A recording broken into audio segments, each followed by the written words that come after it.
कृष्णाय वासुदेवाय हरये परमात्मने प्रणतः क्लेशनाशाय गोविन्दाय नमो नमः। ओम कृष्णाय वासुदेवाय हरये परमात्मने प्रणतः क्लेशनाशाय गोविन्दाय नमो नमः। ओम कृष्णाय वासुदेवाय हरये परमात्मने प्रणतः क्लेशनाशाय गोविन्दाय नमो नमः। ओम कृष्णाय वासुदेवाय हरये परमात्मने प्रणतः क्लेशनाशाय गोविन्दाय नमो नमः। ओम कृष्णाय वासुदेवाय हरये परमात्मने प्रणतः क्लेशनाशाय गोविन्दाय नमो नमः। ओम कृष्णाय वासुदेवाय हरये परमात्मने प्रणतः क्लेशनाशाय गोविन्दाय नमो नमः। ओम कृष्णाय वासुदेवाय हरये परमात्मने प्रणतः क्लेशनाशाय गोविन्दाय नमो नमः। ओम कृष्णाय वासुदेवाय हरये परमात्मने प्रणतः क्लेशनाशाय गोविन्दाय नमो नमः। ओम कृष्णाय वासुदेवाय हरये परमात्मने प्रणतः क्लेशनाशाय गोविन्दाय नमो नमः। ओम कृष्णाय वासुदेवाय हरये परमात्मने प्रणतः क्लेशनाशाय गोविन्दाय नमो नमः। ओम कृष्णाय वासुदेवाय हरये परमात्मने प्रणतः क्लेशनाशाय गोविन्दाय नमो नमः। गुरु ब्रह्मा गुरु विष्णु गुरुदेवो महेश्वर गुरु साक्षात परब्रह्म तस्मै श्री गुरुवे नमः तस्मै श्री गुरुवे नमः तस्मै श्री।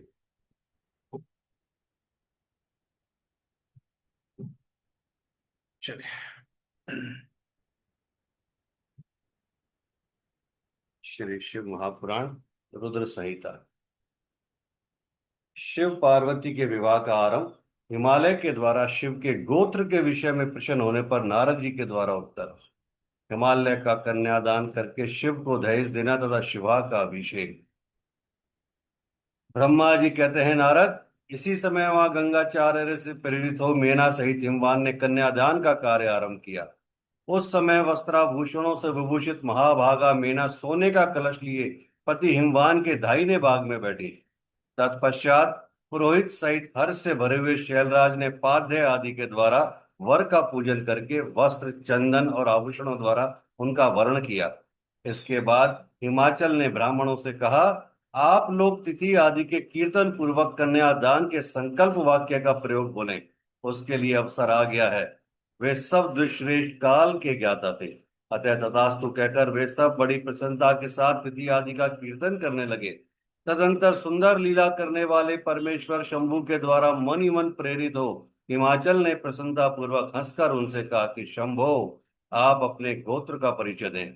प्रवर, कुल, नाम, वेद और शाखा का प्रतिपादन करें, अब अधिक समय ना बिताएं। हिमाचल की यह बात सुनकर भगवान शंकर सुमुख होकर भी विमुख हो गए, अशोचनीय होकर भी तत्काल शोचनीय अवस्था में पड़ गए। उस समय श्रेष्ठ देवताओं, मुनियों, गंधर्वों, यक्षों और सिद्धों ने देखा कि भगवान शिव के मुख से कोई उत्तर नहीं निकल रहा। नारद, यह देखकर तुम हंसने लगे और महेश्वर का मन ही मन स्मरण करके गिरिराज से यो बोले। नारद ने कहा, पर्वतराज, तुम मूर्धा के वशीभूत होकर कुछ भी नहीं जानते। महेश्वर से क्या कहना चाहिए और क्या नहीं इसका तुम्हें पता नहीं है। वास्तव में तुम बड़े बहिर्मुख हो। तुमने इस समय साक्षात हर्ष से उनका गोत्र पूछा है और उसे बताने के लिए उन्हें प्रेरित किया है। तुम्हारी यह बात उपहासजनक है। पर्वतराज, इनके गोत्र, कुल और नाम को तो विष्णु और ब्रह्मा आदि भी नहीं जानते, फिर दूसरों की चर्चा क्या। शैलराज, जिनके एक दिन में करोड़ों ब्रह्माओं का लय होता है, उन्हीं भगवान शंकर को तुमने आज काली के तपोबल से प्रत्यक्ष देखा है। इनका कोई रूप नहीं है। ये प्रकृति से परे निर्गुण पर ब्रह्म परमात्मा है। निराकार, निर्विकार, मायाधीश, परात्पर हैं। गोत्र, कुल और नाम से रहित स्वतंत्र परमेश्वर हैं। साथ ही अपने भक्तों के प्रति बड़े दयालु हैं। भक्तों की इच्छा से ये निर्गुण से सगुण हो जाते हैं। निराकार होते हुए भी सुंदर शरीर धारण कर लेते हैं और अनामा होकर भी बहुत से नाम वाले हो जाते हैं। ये गोत्रहीन होकर भी उत्तम गोत्र वाले हैं, कुलहीन होकर भी कुलीन हैं। पार्वती की तपस्या से ये आज तुम्हारे जमाता बन गए हैं, इसमें संशय नहीं है। गिरिश्रेष्ठ, इन लीला विहारी परमेश्वर ने चराचर जगत को मोह में डाल रखा है। कोई कितना ही बुद्धिमान क्यों ना हो, भगवान शिव को अच्छी तरह नहीं जानता। ब्रह्मा जी कहते हैं, मुने ऐसा कहकर शिव की इच्छा से कार्य करने वाले तुझ ज्ञानी देवर्षि ने शैलराज को अपनी वाणी से हर्ष प्रदान करते हुए फिर इस प्रकार उत्तर दिया। नारद बोले, शिवा को जन्म देने वाले तात महाशैल, मेरी बात सुनो और उसे सुनकर अपनी पुत्री शंकर जी के हाथ में दो। लीला पूर्वक रूप धारण करने वाले सगुण महेश्वर का गोत्र और कुल केवल नाद ही है। इस बात को अच्छी तरह समझ लो। शिव नाद में है और नाद शिव में है, यह सर्वदा सच्ची बात है। नाद और शिव, इन दोनों में कोई अंतर नहीं है। शैलेंद्र, षष्ठी के समय सबसे पहले लीला के लिए सगुण रूप धारण करने वाले शिव से नाद ही प्रकट हुआ था, अतः वह सबसे उत्कृष्ट है। हिमालय, इसलिए मन ही मन सर्वेश्वर शंकर के द्वारा प्रेरित हो मैंने आज अभी वीणा बजाना आरंभ कर दिया था। ब्रह्मा जी कहते हैं, मुने, तुम्हारी यह बात सुनकर गिरिराज हिमालय को संतोष प्राप्त हुआ और उनके मन का सारा विस्मय जाता रहा। तदंतर श्री विष्णु आदि देवता तथा मुनि सब के सब विस्मय रहित तो नारद को साधुवाद देने लगे। महेश्वर की गंभीरता जानकर सभी विद्वान आश्चर्यचकित हो बड़ी प्रसन्नता के साथ परस्पर बोले कि अहो, जिनकी आज्ञा से इस विशाल जगत का प्राकट्य हुआ है, जो परात्पर आत्मबोध स्वरूप स्वतंत्र लीला करने वाले हैं तथा उत्तम भाव से ही जानने योग्य हैं, उन त्रिलोकनाथ भगवान शंभु का आज हम लोगों ने भलीभांति दर्शन कर लिया। तदंतर हिमालय ने विधि के द्वारा प्रेरित हो भगवान शिव को अपनी कन्या का दान कर दिया। कन्यादान करते समय वे बोले, इमाम कन्याम तुभ्यम अहम ददामि परमेश्वर भायार्थम परिग्रहणं प्रसद सकलेश्वर। परमेश्वर, मैं अपनी यह कन्या आपको देता हूँ, आप इसे अपनी पत्नी बनाने के लिए ग्रहण करें। सर्वेश्वर, इस कन्यादान से आप संतुष्ट हो, संतुष्ट हो, संतुष्ट हो। इस मंत्र का उच्चारण करके हिमाचल ने अपनी पुत्री त्रिलोक जननी पार्वती को उन महान देवता रुद्र के हाथ में दे दिया। इस प्रकार शिवा का हाथ शिव के हाथ में रखकर शैलराज मनी मन बड़े प्रसन्न हुए। उस समय वे अपने मनोरथ के महासागर को पार कर गए थे। परमेश्वर महादेव जी ने प्रसन्न हो वेद मंत्र के उच्चारण पूर्वक गिरजा के कर कमल को शीघ्र अपने हाथ में ले लिया। उन्हें लोकाचार के पालन की आवश्यकता को दिखाते हुए उन भगवान शंकर ने पृथ्वी का स्पर्श करके काम संबंधी मंत्र का पाठ किया। उस समय वहां सब और महान आनंददायक महोत्सव होने लगा। पृथ्वी पर, अंतरिक्ष में तथा स्वर्ग में भी जय जयकार का शब्द गूंजने लगा। सब लोग अत्यंत हर्ष से भरकर साधुवाद देने और नमस्कार करने लगे। गंधर्व गण प्रेम पूर्वक गाने लगे और अप्सराएं नृत्य करने लगी।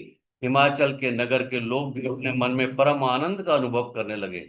उस समय महान उत्सव के साथ परम मंगल मनाया जाने लगा। मैं, विष्णु, इंद्र, देवगण तथा संपूर्ण मुनि हर्ष से भर गए। हम सबके मुखारविंद प्रसन्नता से खिल उठे। तदंतर शैलराज हिमाचल ने अत्यंत प्रसन्न हो शिव के लिए कन्यादान की यथोचित सांगता प्रदान की। तत्पश्चात उनके बंधुजनों ने भक्ति पूर्वक शिवा का पूजन करके नाना विधि विधान से भगवान शिव को उत्तम द्रव्य समर्पित किया। हिमालय ने दहेज में अनेक प्रकार के द्रव्य, रत्न, पात्र, 1 लाख सुसज्जित गोए, 1 लाख सजे सजाए घोड़े, करोड़ हाथी और उतने ही स्वर्ण जटित रथ आदि वस्तुएं दी। इस प्रकार परमात्मा शिव को विधि पूर्वक अपनी पुत्री कल्याणमयी पार्वती का दान करके हिमालय कृतार्थ हो गए। इसके बाद शैलराज ने यजुर्वेद की मानदेनी शाखा में वर्णित स्तोत्र के द्वारा दोनों हाथ जोड़ प्रसन्नता पूर्वक उत्तम वाणी में परमेश्वर शिव की स्तुति की। तत्पश्चात वेद वेता हिमाचल की आज्ञा देने पर मुनियों ने बड़े उत्साह के साथ शिवा के सिर पर अभिषेक किया और महादेव जी का नाम लेकर उस अभिषेक की विधि पूरी की। उन्हें उस समय बड़ा आनंददायक महोत्सव हो रहा था। ब्रह्मा जी कहते हैं, नारद, तदंतर मेरी आज्ञा पाकर महेश्वर ने ब्राह्मणों द्वारा अग्नि की स्थापना करवाई और पार्वती को अपने आगे बिठाकर वहां ऋग्वेद, यजुर्वेद, सामवेद के मंत्रों द्वारा अग्नि में आहुतियां दी। तात उस समय काली के भाई मैनाक ने लावा की अंजलि दी और काली तथा शिव दोनों ने आहुति देकर लोकाचार का आश्रय ले प्रसन्नता पूर्वक अग्निदेव की परिक्रमा की। नारद, तदंतर शिव की आज्ञा से मुनियों सहित मैंने शिवा शिव विवाह का शेष कार्य प्रसन्नता पूर्वक पूरा किया। फिर उन दोनों दंपति के मस्तक का अभिषेक हुआ। ब्राह्मणों ने उन्हें आदर पूर्वक ध्रुव का दर्शन कराया। तत्पश्चात हृदयालंबन का कार्य हुआ। फिर बड़े उत्साह के साथ स्वस्ति वाचन किया गया। इसके पश्चात ब्राह्मणों की आज्ञा से शिव ने शिवा के सिर में सिंदूर दान किया। उस समय गिरिराज नंदिनी उमा की शोभा अद्भुत और अवर्णनीय हो गई। फिर ब्राह्मणों के आदेश से वे शिव दंपति एक आसन पर विराजमान हो भक्तों के चित्त को आनंद देने वाली उत्तम शोभा पाने लगे। मुने, तदंतर अद्भुत लीला करने वाले उन नव दंपति ने मेरी आज्ञा पाकर अपने स्थान पर आकर संस्त्रव पर प्राशन किया। उस प्रकार विधि पूर्वक उस वैवाहिक यज्ञ के पूर्ण हो जाने पर भगवान शिव ने मुझ लोक सृष्टा ब्रह्मा को पूर्ण पात्र दान किया। फिर शंभु ने आचार्य को गोदान किया। मंगलदायक जो बड़े बड़े दान बताए गए थे वे भी सहज संपन्न किए। तत्पश्चात उन्होंने बहुत से ब्राह्मणों को पृथक पृथक 100-100 स्वर्ण मुद्राएं दी।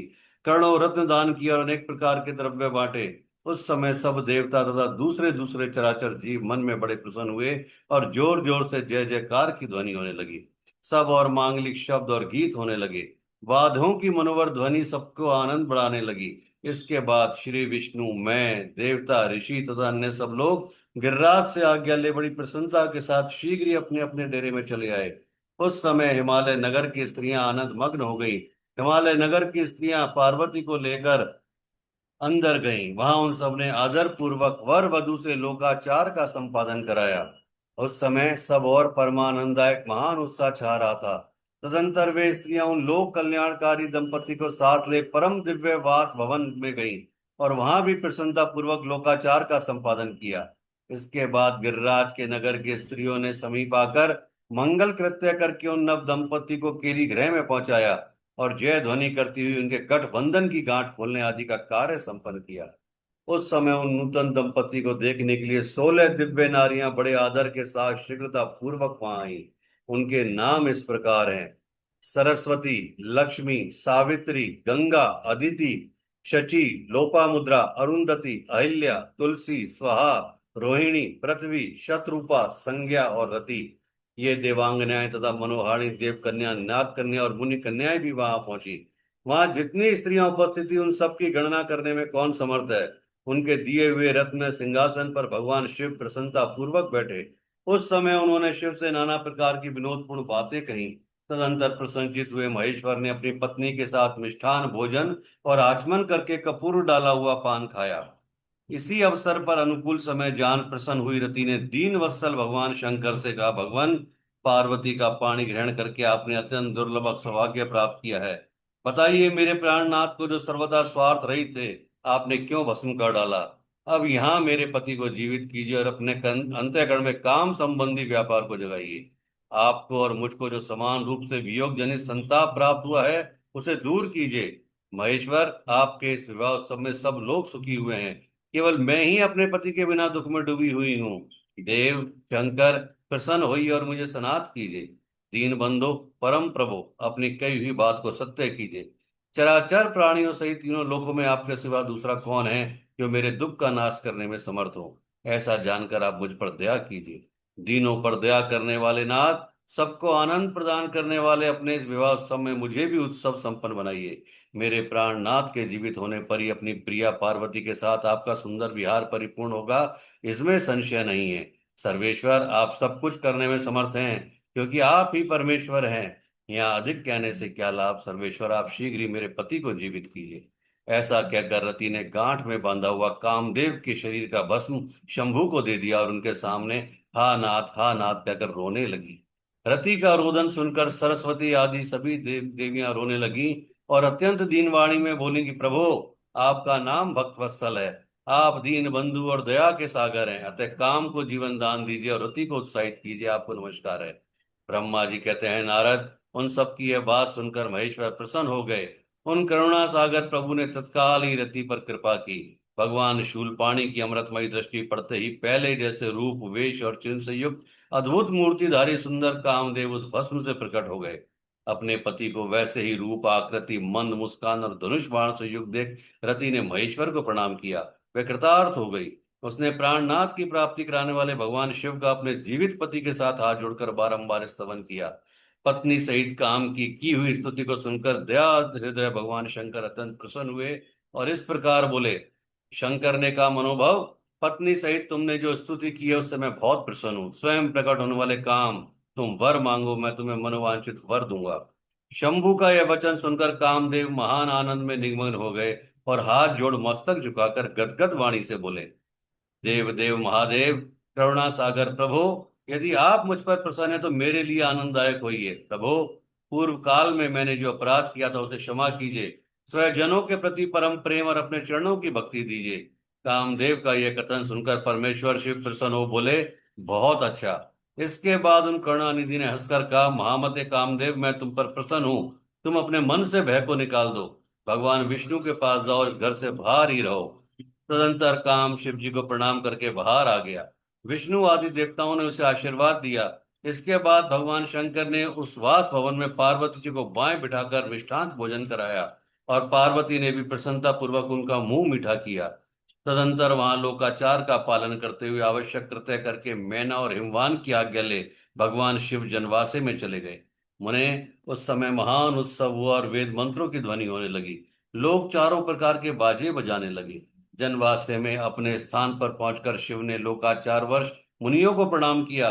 श्री हरि को और मुझे भी मस्तक झुकाया। फिर सब देवता आदि ने उनकी वंदना की। उस समय वहां जय जयकार, नमस्कार तथा समस्त विघ्नों का विनाश करने वाली शुभदायिनी वेद ध्वनि होने लगी।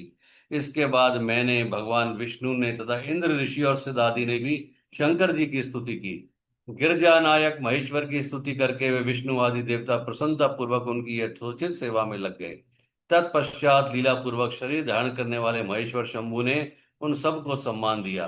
फिर उन परमेश्वर की आज्ञा पाकर वे विष्णु आदि देवता अत्यंत प्रसन्न हो अपने अपने विश्राम स्थान को गए। ब्रह्मा जी कहते हैं, तात, तदंतर भाग्यवानों में श्रेष्ठ और चतुर गिरिराज हिमवान ने बरातियों को भोजन कराने के लिए अपने आंगन को सुंदर ढंग से सजाया तथा अपने पुत्रों एवं अनन्य पर्वतों को भेजकर शिव सहित सब देवताओं को भोजन के लिए बुलाया। जब सब लोग आ गए तब उनको बड़े आदर के साथ उत्तमोत्तम भोज्य पदार्थों का भोजन कराया। भोजन के पश्चात हाथ मुंह धो कुल्ला करके विष्णु आदि सब देवता विश्राम के लिए प्रसन्नता पूर्वक अपने अपने डेरे में गए। मैना की आज्ञा से साध्वी स्त्रियों ने भगवान शिव से भक्ति पूर्वक प्रार्थना करके उन्हें महान उत्सव से परिपूर्ण सुंदर वास भवन में ठहराया। मैना के दिए हुए मनोहर रत्न सिंहासन पर बैठकर आनंदित हुए शंभु ने उस वास मंदिर का निरीक्षण किया। वह भवन प्रज्वलित हुए सैकड़ों रत्न प्रदीपों के कारण अद्भुत प्रभाव से उद्भासित हो रहा था। वहां रत्न में पात्र तथा रत्नों के कलश रखे गए थे। मोती और मणियों से भरा सारा भवन जगमगा रहा था। रथ में दर्पण की शोभा से संपन्न तथा श्वेत चवरों से अलंकृत था। मुक्ता मणियों की सुंदर मालाओं बंधनवारों से आविष्टित हुआ वह वास भवन बड़ा समृद्धशाली दिखाई देता था। उसकी कहीं उपमा नहीं थी। वह महादिव्य, अति विचित्र, परम मनोहर तथा मन को आनंद प्रदान करने वाला था। उसके फर्श पर नाना प्रकार की रचनाएं की गई थी। बेल बूटे निकाले गए थे। शिव जी के दिए हुए वर का ही महान एवं अनुपम प्रभाव दिखाता हुआ वह शोभाशाली भवन शिवलोक के नाम से प्रसिद्ध किया गया। नाना प्रकार के सुगंधित श्रेष्ठ द्रव्यों से सुवाजित सुंदर प्रकाश से परिपूर्ण वहां चंदन और अगर की सम्मिलित गंध फैल रही थी। उस भवन में फूलों की सेज बिछी हुई थी। विश्वकर्मा का बनाया हुआ वह भवन नाना प्रकार के विचित्र चित्रों से सुसज्जित था। श्रेष्ठ रत्नों की सारभूत मणियों से निर्मित सुंदर हारों द्वारा उस वास गृह को अलंकृत किया गया था। उसमें विश्वकर्मा द्वारा निर्मित कृत्रिम वैकुंठ, ब्रह्मलोक, कैलाश, इंद्र भवन तथा शिवलोक आदि दिख रहे थे। ऐसे आश्चर्यजनक शोभा से संपन्न उस वास भवन को देखकर गिरिराज हिमालय की प्रशंसा करते हुए भगवान महेश्वर बहुत संतुष्ट हुए। वहां अति रमणीय रत्न जड़ित उत्तम पलंग पर परमेश्वर शिव बड़ी प्रसन्नता के साथ लीला पूर्वक सोए। इधर हिमालय ने बड़ी प्रसन्नता से अपने समस्त भाई बंधु एवं दूसरे लोगों को भी भोजन कराया तथा जो कार्य शेष रह गए थे उन्हें भी पूर्ण किया। शैलराज हिमालय इस प्रकार आवश्यक कार्य में लगे हुए थे और प्रियतम परमेश्वर शिव शयन कर रहे थे। इतने में ही सारी रात बीत गई और प्रातः काल हो गया।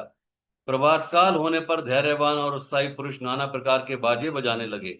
उस समय श्री विष्णु आदि सब देवता सानंद उठे और अपने इष्ट देव देवेश्वर शिव का स्मरण करके वहां से कैलाश को चलने के लिए जल्दी जल्दी तैयार हो गए। उन्होंने अपने वाहन भी सुसज्जित कर लिए। तत्पश्चात धर्म को शिव के समीप भेजा। योग शक्ति से संपन्न धर्म नारायण की आज्ञा से वास गृह में पहुंचकर योगीश्वर शंकर से समुचित बात बोले। प्रमथ गणों के स्वामी महेश्वर, उठिए उठिए, आपका कल्याण हो। आप हमारे लिए भी कल्याणकारी होइए। जनवास से चलिए और वहां सब देवताओं को कृतार्थ कीजिए। धर्म की यह बात सुनकर भगवान महेश्वर हंसे। उन्होंने धर्म को कृपा दृष्टि से देखा और शैया त्याग दी। इसके बाद धर्म से हंसते हुए कहा, तुम आगे चलो, मैं भी वहां शीघ्र ही आऊंगा, इसमें संशय नहीं है। भगवान शिव के ऐसा कहने पर धर्म जनवासे में गए। तत्पश्चात शंभु भी स्वयं वहां जाने को उद्यत हुए। यह जानकर महान उत्सव मनाते हुए स्त्रियां वहां आई और भगवान शंभु के युगल चरणाबिंदु का दर्शन करते हुए मंगल गान करने लगी। तदंतर लोकाचारण का पालन करते हुए शंभु प्रातः कालिक कृत्य करके मैना और हिमालय की आज्ञा से जनवासे को गए। मुने, उस समय बड़ा भारी उत्सव हुआ। वेद मंत्रों की ध्वनि होने लगी और लोग चारों प्रकार के बाजे बजाने लगे। अपने स्थान पर आकर शंभु ने लोकाचार वश मुनियों को, विष्णु को और मुझको प्रणाम किया। फिर देवता आदि ने उनकी वंदना की। उस समय जय जयकार, नमस्कार तथा वेद मंत्रोच्चारण की मंगलदायिनी ध्वनि होने लगी। इससे सब और कोलाहल छा गया। ब्रह्मा जी कहते हैं, तदंतर विष्णु आदि देवता तथा ऋषि कैलाश लौटने का विचार करने लगे। तब हिमालय ने जनवासी में आकर सबको भोजन के लिए निमंत्रित किया। तत्पश्चात देवेश्वर शिव को आमंत्रित करके हिमाचल अपने घर को गए और नाना प्रकार के विधान से भोजनोत्सव की तैयारी करने लगे। उन्होंने प्रसन्नता और उत्कंठा के साथ भोजन के लिए परिवार सहित भगवान शिव को यथोचित रीति से अपने घर बुलवाया। शंभु के, विष्णु के, मेरे, अन्य सब देवताओं के, मुनियों के तथा वहां आए हुए अन्य सब लोगों के भी चरणों को बड़े आदर के साथ धोकर उन सबको गिरिराज ने मंडप के भीतर सुंदर आसनों पर बिठाया। फिर अपने भाई बंधुओं को साथ लेकर उनके सहयोग से उन सब अतिथियों को नाना प्रकार के सरस पदार्थों द्वारा पूर्णतया तृप्त किया। मेरे, विष्णु के तथा शंभु के साथ सब लोगों ने अच्छी तरह भोजन किया। नारद, विधिवत भोजन और आचमन करके तृप्त और प्रसन्न हुए सब लोग हिमालय से आज्ञा ले अपने अपने डेरे पे गए। उन्हें इसी प्रकार तीसरे दिन भी गिरिराज ने विधिवत दान, मान और आदर आदि के द्वारा उन सबका सत्कार किया।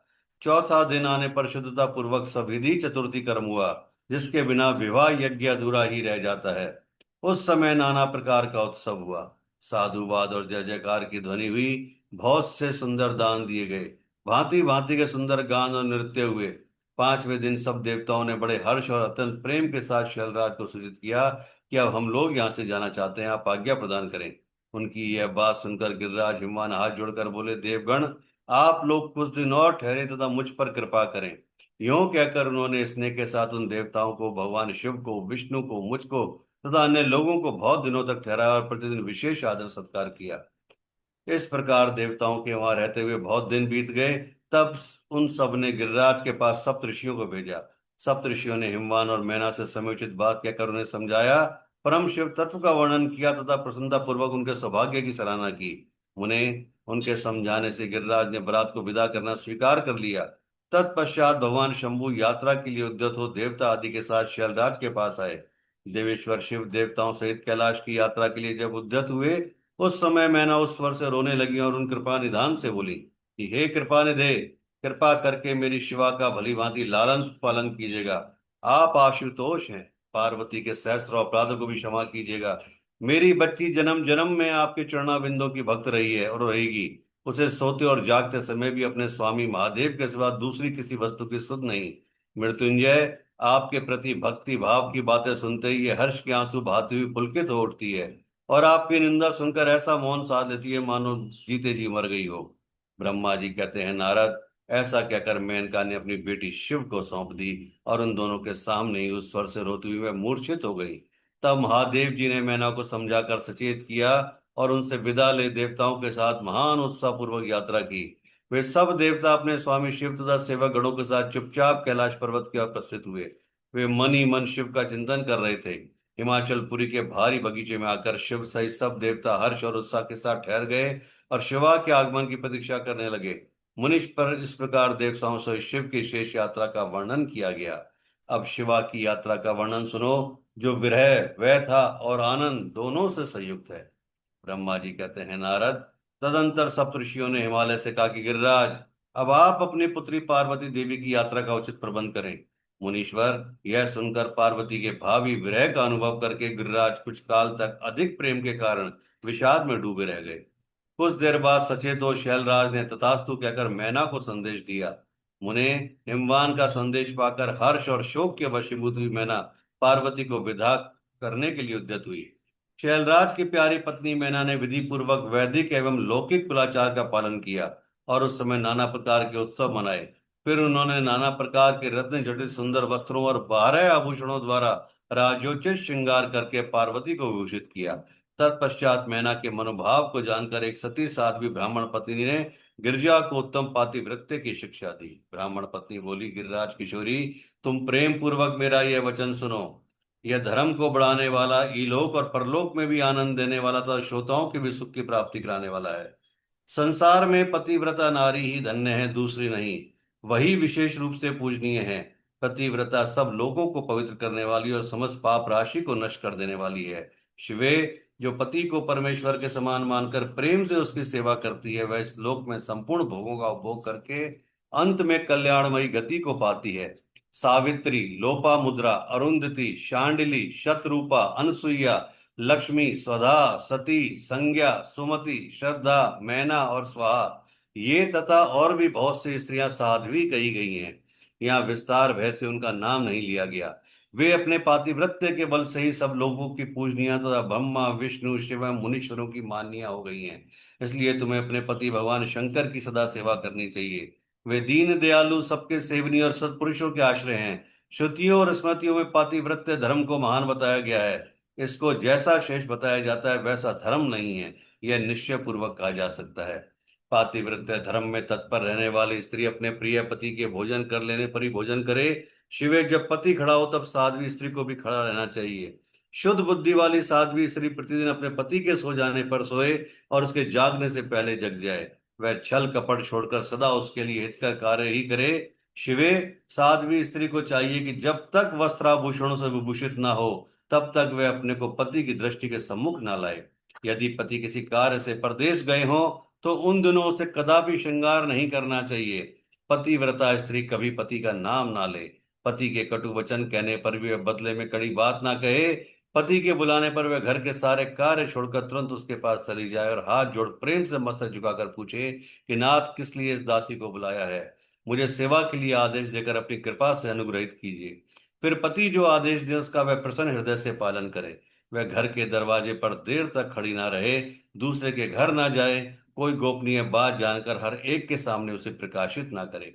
पति के बिना कहे ही उनके लिए पूजन सामग्री स्वयं जुटा दे तथा उनके हित साधन के यथोचित अवसर की प्रतीक्षा करती रहे। पति की आज्ञा लिए बिना कहीं तीर्थ यात्रा के लिए भी ना जाए। लोगों की भीड़ से भरी हुई सभा या मेले आदि के उत्सवों का देखना वह दूर से ही त्याग दे। जिस नारी को तीर्थ यात्रा का फल पाने की इच्छा हो उसे अपने पति का चरणोदक ग्रहण करना चाहिए। उसके लिए उसी में सारे तीर्थ और क्षेत्र हैं, इसमें संशय नहीं है। पतिव्रता नारी पति के उच्छिष्ट अन्न आदि को परम प्रिय भोजन मानकर ग्रहण करे और पति जो कुछ दे उसे महाप्रसाद मानकर शिरोधार्य करें। देवता, पितर, अतिथि, सेवक वर्ग, गो तथा भिक्षु समुदाय के लिए अन्न का भाग दिए बिना कदापि भोजन ना करें। पातिव्रत धर्म में तत्पर रहने वाली गृह देवी को चाहिए कि वह घर की सामग्री को संयत एवं सुरक्षित रखे, गृह कार्य में कुशल हो, सदा प्रसन्न रहे और खर्च की ओर से हाथ खींचे रहे। पति की आज्ञा लिए बिना उपवास व्रत आदि ना करे, अन्यथा उससे उसका कोई फल नहीं मिलेगा। वह परलोक में नरकगामिनी होगी। पति सुखपूर्वक बैठा हो या इच्छानुसार क्रीड़ा विनोद अथवा मनोरंजन में लगा हो, उस अवस्था में कोई आंतरिक कार्य आ पड़े तो भी पतिव्रता स्त्री अपने पति को कदापि ना उठाए। पति नपुंसक हो गया हो, दुर्गति में पड़ा हो, रोगी हो, बूढ़ा हो, सुखी हो अथवा दुखी हो, किसी भी दशा में नारी अपने उस एकमात्र पति का उल्लंघन ना करे। रजस्वला होने पर वह 3 रात्रि तक पति को अपना मुंह ना दिखाए, अर्थात उससे अलग रहे। जब तक स्नान करके शुद्ध ना हो जाए तब तक अपनी कोई बात भी वे पति के कानों में ना पड़ने दे। अच्छी तरह स्नान करने के पश्चात सबसे पहले वे अपने पति के मुख का दर्शन करे। दूसरे किसी का मुंह कदापि ना देखे अथवा मन ही मन पति का चिंतन करके सूर्य देव का दर्शन करे।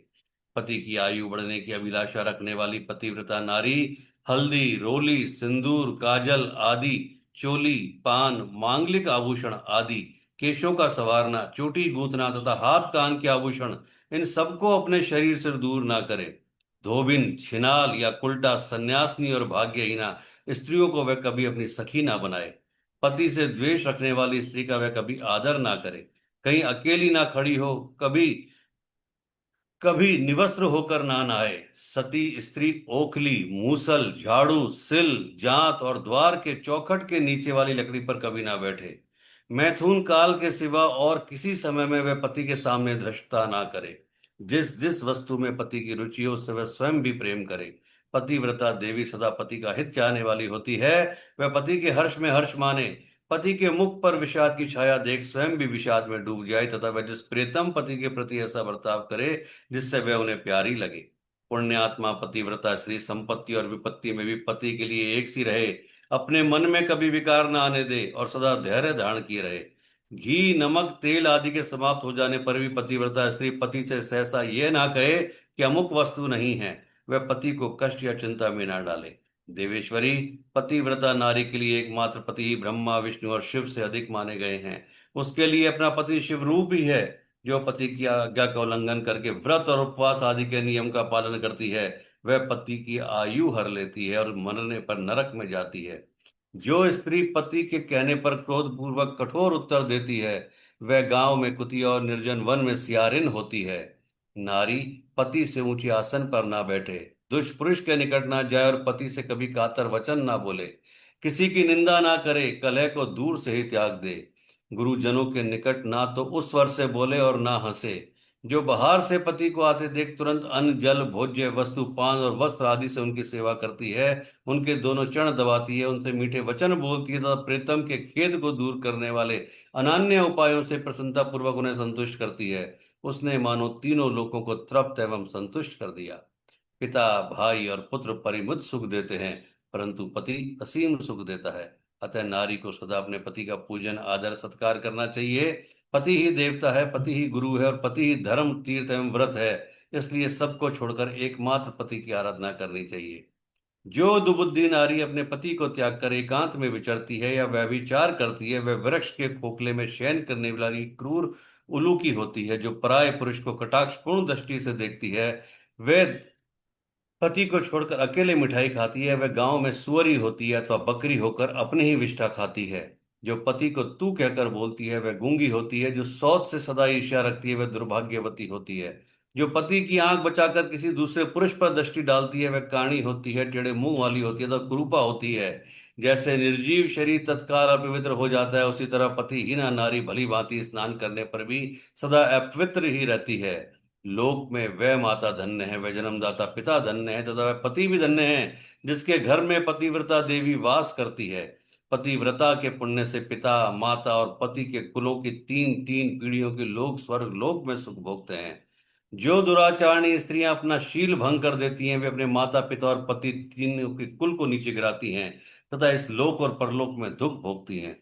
पतिव्रता का पैर जहां जहां पृथ्वी का स्पर्श करता है, वहां वहां की भूमि पाप हानि तथा परम पावन बन जाती है। भगवान सूर्य चंद्रमा तथा वायु देव भी अपने आप को पवित्र करने के लिए ही पतिव्रता का स्पर्श करते हैं और किसी दृष्टि से नहीं। जल भी सदा पतिव्रता का स्पर्श करना चाहता है और उसका स्पर्श करके वह अनुभव करता है कि आज मेरी जड़ता का नाश हो गया तथा आज मैं दूसरों को पवित्र करने वाला बन गया। भार्या ही गृहस्थ आश्रम की जड़ है, भार्या ही सुख का मूल है, भार्या से ही धर्म के फल की प्राप्ति होती है तथा भार्या ही संतान की वृद्धि में एकमात्र कारण है। क्या घर घर में अपने रूप और लावण्य पर गर्व करने वाली स्त्रियां नहीं हैं? परंतु पतिव्रता स्त्री तो विश्वनाथ शिव के प्रति भक्ति होने से ही प्राप्त होती है। भार्या से इस लोक और परलोक दोनों पर विजय पाई जा सकती है। भार्याहीन पुरुष देव यज्ञ पितृ यज्ञ और अतिथि यज्ञ करने का अधिकारी नहीं होता। वास्तव में गृहस्थ वही है जिसके घर में पतिव्रता स्त्री है। दूसरी स्त्री तो पुरुष को उसी तरह अपना ग्रास बनाती है जैसे जरावस्था एवं राक्षसी। जैसे गंगा स्नान करने से शरीर पवित्र होता है, उसी प्रकार पतिव्रता स्त्री का दर्शन करने पर सब कुछ पावन हो जाता है। पति को ही इष्टदेव मानने वाली सती नारी और गंगा में कोई भेद नहीं है। पतिव्रता और उसके पतिदेव उमा और महेश्वर के समान है। अतः विद्वान मनुष्य उन दोनों का पूजन करें। पति प्रणव है और नारी वेद की ऋचा। पति तप है और स्त्री क्षमा। नारी सत्कर्म है और पति उसका फल। शिवे, सती नारी और उसके पति दोनों दंपति धन्य है। गिरिराज कुमारी, इस प्रकार मैंने तुमसे पतिव्रता धर्म का वर्णन किया। अब तुम सावधान हो, आज मुझसे प्रसन्नता पूर्वक पतिव्रता के भेदों का वर्णन सुनो। देवी, पतिव्रतियां नारियां उत्तमा आदि भेद से चार प्रकार की बताई गई हैं। जो अपना स्मरण करने वाले पुरुषों का सारा पाप हर लेती हैं। उत्तमा, मध्यमा, निकृष्टा और अति निकृष्टा, ये पतिव्रता के चार भेद हैं। अब मैं इनके लक्षण बताती हूँ, ध्यान देकर सुनना। भद्रे, जिसका मन सदा स्वप्न में भी अपने पति को ही देखता है, दूसरे किसी पर पुरुष को नहीं, वह स्त्री उत्तमा या उत्तम श्रेणी की पतिव्रता कही गई। शैलजे, जो दूसरे पुरुष को उत्तम बुद्धि से पिता, भाई एवं पुत्र के समान देखती है, उसे मध्यम श्रेणी की पतिव्रता कहा गया। पार्वती, जो मन से अपने धर्म का विचार करके वह विचार नहीं करती, सदाचार में स्थित रहती है, उसे निकृष्टा अथवा निम्न श्रेणी की पतिव्रता कहा गया। जो पति के भय से तथा कुल में कलंक लगने के डर से वह विचार से बचने का प्रयत्न करती हैं, उसे पूर्व काल के विद्वानों ने अति निकृष्ट अथवा निम्नतम कोटि की पतिव्रता बताया है। शिवे, ये चारों प्रकार की पतिव्रताएं समस्त लोगों का पाप नाश करने वाली और उन्हें पवित्र बनाने वाली हैं। अत्रि की स्त्री अनसुईया ने ब्रह्मा, विष्णु और शिव इन तीनों देवताओं की प्रार्थना से पातिव्रत्य के प्रभाव का उपभोग करके वाराह के श्राप से मरे हुए एक ब्राह्मण को जीवित कर दिया था। शैल कुमारी शिवे, ऐसा जानकर तुम्हें नित्य प्रसन्नता पूर्वक पति सेवा करनी चाहिए। पति सेवन सदा समस्त अभिष्ट फलों को देने वाला है। तुम साक्षात जगदम्बा महेश्वरी और तुम्हारे पति साक्षात भगवान शिव हैं। तुम्हारा तो चिंतन मात्र करने से स्त्रियां पतिव्रता हो जाएंगी। देवी, यद्यपि तुम्हारे आगे ये सब कहने का कोई प्रयोजन नहीं है, तथापि आज लोकाचार का आश्रय ले मैंने तुम्हें सती धर्म का उपदेश दिया है। ब्रह्मा जी कहते हैं, नारद, ऐसा कहकर वह ब्राह्मण पत्नी शिवा देवी को मस्तक झुकाकर चुप हो गई। उस उपदेश को सुनकर शंकर प्रिया पार्वती को बड़ा हर्ष हुआ। ब्रह्मा जी कहते हैं, नारद, ब्राह्मणी ने देवी पार्वती को पतिव्रत धर्म की शिक्षा देने के पश्चात मैना को बुलाकर कहा, महारानी जी, अब अपनी पुत्री की यात्रा कराइए, इसे विदा कीजिए। तब बहुत अच्छा कहकर वह प्रेम के वशीभूत हो गई। फिर धैर्य धारण करके उन्होंने काली को बुलाया और उसके वियोग के भय से व्याकुल हुए बेटी को बारंबार गले से लगाकर अत्यंत उच्च स्वर से रोने लगी। फिर पार्वती भी करुणाजनक बात कहती हुई जोर जोर से रो पड़ी। मैना और शिवा दोनों ही विरह शोक से पीड़ित हो मूर्छित हो गईं। पार्वती के रोने से देव पत्नियां भी अपने सुध बुध खो बैठी। सारी स्त्रियां वहां रोने लगीं। वे सब की सब अचेत सी हो गई। उस यात्रा के समय परम प्रभु साक्षात योगेश्वर शिव भी रो पड़े। फिर दूसरा कौन चुप रह सकता था। इसी समय आपने समस्त पुत्रों, मंत्रियों और उत्तम ब्राह्मणों के साथ हिमालय शीघ्र वहां पहुंचे और मोहवश अपनी बच्ची को हृदय से लगाकर रोने लगे कि बेटी, तुम मुझे छोड़कर कहाँ चली जा रही हो। ऐसा कहकर सारे जगत को सूना मानते हुए बारंबार विलाप करने लगे। तब ज्ञानियों में श्रेष्ठ पुरोहित ने अन्य ब्राह्मणों के सहयोग से कृपा पूर्वक अध्यात्म विद्या का उपदेश देते हुए सबको सुखद रीति से समझाया। पार्वती ने भक्ति भाव से माता पिता तथा गुरु को प्रणाम किया। वे महामाया होकर भी लोकाचार वश बार बार रो उठती थी। पार्वती के रोने से ही सब स्त्रियां रोने लगती थी। माता मैना तो बहुत रोई। भौजाइयां भी रोने लगी। यही दशा भाइयों की थी। शिवा की माँ, भाभियां तथा अन्य युवतियां भी बार बार रोदन करने लगी। भाई और पिता भी प्रेम और सौहार्दवश रोए बिना ना रह सके। उस समय ब्राह्मणों ने मिलकर सबको आदर पूर्वक समझाया और यह सूचित किया कि यात्रा के लिए यही सबसे उत्तम तथा सुखद लगन है। तब हिमालय और मैना ने विवेक पूर्वक धैर्य धारण करके शिवा के बैठने के लिए पालकी मंगवाई।